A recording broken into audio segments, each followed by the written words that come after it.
why we believe so much in the service that we provide is because, I grew up in a generation before cell phones. I didn't get my first cell phone until I was 16. So handwritten notes, to my classmates.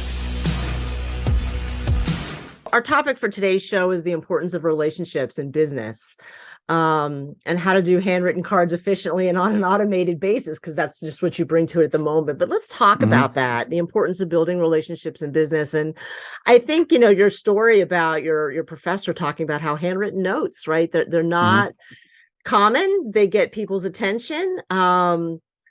And it does help build that relationship. So talk a little bit more about that. What have you learned about that? What can Yeah. our listeners take away, who are also entrepreneurs and trying to grow their business? What can they learn from that? Talk to us.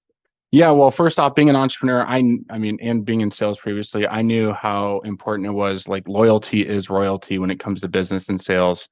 Otherwise, we're chasing our tail and filling a leaky bucket, right? If you're trying to sit there and constantly add new clients to your business every single year, you're going to get burnt out. You're not going to be able to scale. You're going to have a business that is going to struggle. And if you want to sell it someday, it's going to be a lot harder to sell. But, why we believe so much in the service that we provide is because, I grew up in a generation before cell phones.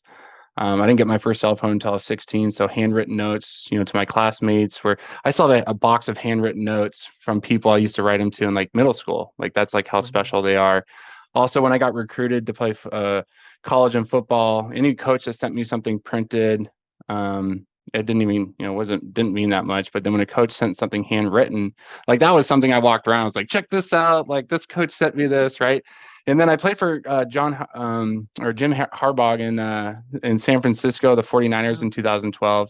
And he was actually a coach at Stanford when I was at U of A. So I always played against him. So when I left San Francisco, he actually wrote me a handwritten note, just like thanking me for my contributions to the team and all this stuff. And that's actually a keepsake.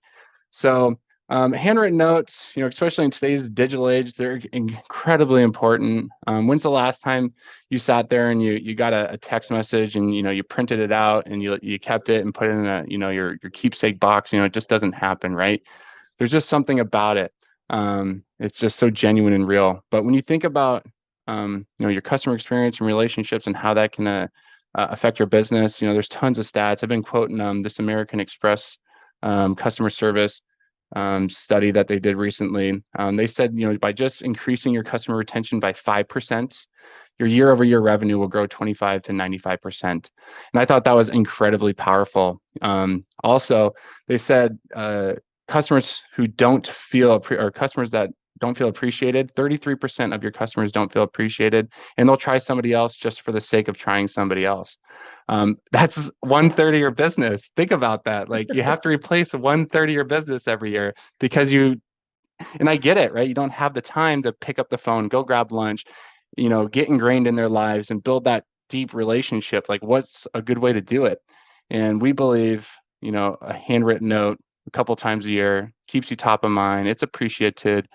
And there's just really nothing else like it, without going crazy overboard and sending like a $200 box of gifts. It's just something authentic and real. Well, and I think that would make a difference with your employees too, right? That's part of what you also recommend your service for. I mean, with Yeah. all the quiet quitting that you hear about these days, right? Yeah. Employees are just showing up, they're punching a clock, they're doing their work, but they're not doing anything extra. They're feeling unappreciated, underpaid, right? The Yeah. whole story.